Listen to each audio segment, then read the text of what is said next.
बहुत समय पहले की बात है। एक छोटे से गांव में अर्जुन नाम का एक गरीब लड़का रहता था। उसके पास न जमीन थी न धन दौलत। उसका जीवन सिर्फ मेहनत मजदूरी करके ही चलता था। दिन भर वह दूसरों के खेतों में काम करता और रात को भूखा ही सो जाता।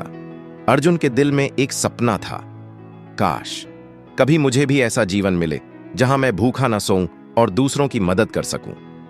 भाग 2। साधु से मुलाकात। एक दिन जंगल में लकड़ियां काटते समय अर्जुन की मुलाकात एक साधु से हुई। साधु ने कहा, बेटा, तेरे चेहरे पर सच्चाई झलक रही है, तेरा भाग्य बदलने वाला है। अर्जुन ने विनम्र होकर उत्तर दिया, महाराज, मैं तो गरीब हूं, मेरे पास कुछ नहीं है, मेरा भाग्य कैसे बदलेगा? साधु मुस्कुराए और बोले, भाग्य मेहनत और सच्चाई से बदलता है। तू राजा के महल जाओ, वहां तेरा इम्तिहान होगा, लेकिन ध्यान रखना, लोभ और झूठ से बचना।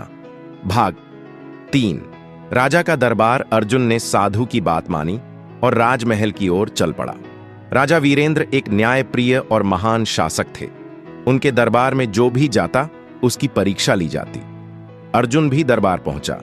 राजा ने पूछा, तू कौन है और हमारे दरबार में क्यों आया है? अर्जुन ने सच सच बताया कि वह गरीब है, लेकिन मेहनत और सच्चाई के सहारे आगे बढ़ना चाहता है।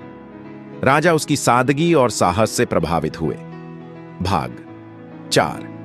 रानी की परीक्षा। महल में रानी सुरभि भी अर्जुन को देख रही थीं। वे बुद्धिमान और धर्मनिष्ठा वाली स्त्री थीं। उन्होंने राजा से कहा, महाराज, यदि यह लड़का सच्चा है तो इसे परखना चाहिए, इसे 3 कार्य दीजिए।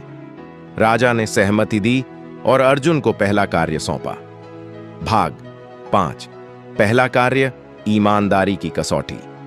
अर्जुन को आदेश मिला कि वह राज्य के सबसे बड़े व्यापारी से अनाज लाकर लाए। व्यापारी ने चुपके से सोने की थैली अर्जुन को दी और कहा, यह सोना रख लो और राजा से कह देना कि अनाज खत्म है। अर्जुन ने बिना झिझके सोना लौटा दिया और कहा, महाराज, अनाज तो है, लेकिन व्यापारी धोखा दे रहा है। राजा और रानी दोनों उसकी ईमानदारी देखकर खुश हो गए। भाग 6। दूसरा कार्य, साहस की परख। राजा ने उसे आदेश दिया, जंगल में एक दानव है जो गांव वालों को सताता है, क्या तू उसका सामना कर सकता है? अर्जुन ने हिम्मत जुटाई और जंगल में गया। वहां उसने देखा कि दानव असल में भूख से पीड़ित एक घायल सैनिक है जो डर के कारण गांव वालों को भगाता है। अर्जुन ने उसकी मरहम पट्टी की और भोजन दिया। सैनिक ने आशीर्वाद दिया, तू सच में वीर है। जब अर्जुन महल लौटा तो राजा और रानी उसकी करुणा और साहस देखकर दंग रह गए।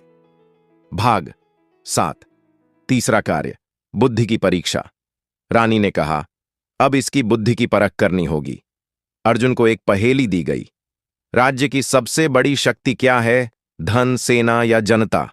अर्जुन ने बिना सोचे उत्तर दिया, जनता ही राज्य की असली शक्ति है, धन और सेना भी जनता के बिना बेकार है। रानी ने मुस्कुराते हुए कहा, सही उत्तर। भाग 8।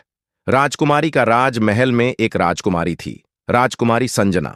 दरअसल वह सामान्य रानी नहीं बल्कि राजा की इकलौती बेटी थी। साधु ने पहले ही कहा था कि अर्जुन की किस्मत बदलने वाली है। राजकुमारी अर्जुन की सच्चाई, साहस और बुद्धिमत्ता से प्रभावित हुईं। भाग 9। साधु का आशीर्वाद। इसी बीच वहीं साधु महल में आ पहुंचे। उन्होंने राजा से कहा, महाराज, यह वही लड़का है जिसका भाग्य मैंने देखा था, इसे अपना दामाद बनाइए, यही आपके राज्य को समृद्ध बनाएगा। राजा ने साधु की बात मान ली। भाग 10। गरीब लड़के से राजा तक। अर्जुन की शादी राजकुमारी संजना से कर दी गई। अब वह साधारण गरीब लड़का नहीं रहा बल्कि भावी राजा बन गया। उसने अपनी ईमानदारी और बुद्धिमत्ता से राज्य को और भी समृद्ध बना दिया। लोग कहते, यह राजा गरीबों का दर्द समझता है, क्योंकि यह खुद कभी गरीब था। भाग 11। शिक्षा और संदेश। इस कहानी से हमें यह शिक्षा मिलती है कि ईमानदारी से बड़ा कोई धन नहीं, साहस और करुणा से हर मुश्किल जीती जा सकती है। जनता ही असली शक्ति है।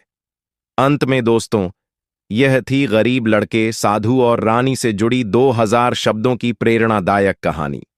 अगर आपको यह कहानी अच्छी लगी हो तो हमारे चैनल को लाइक करें, शेयर करें और सब्सक्राइब करना न भूलें।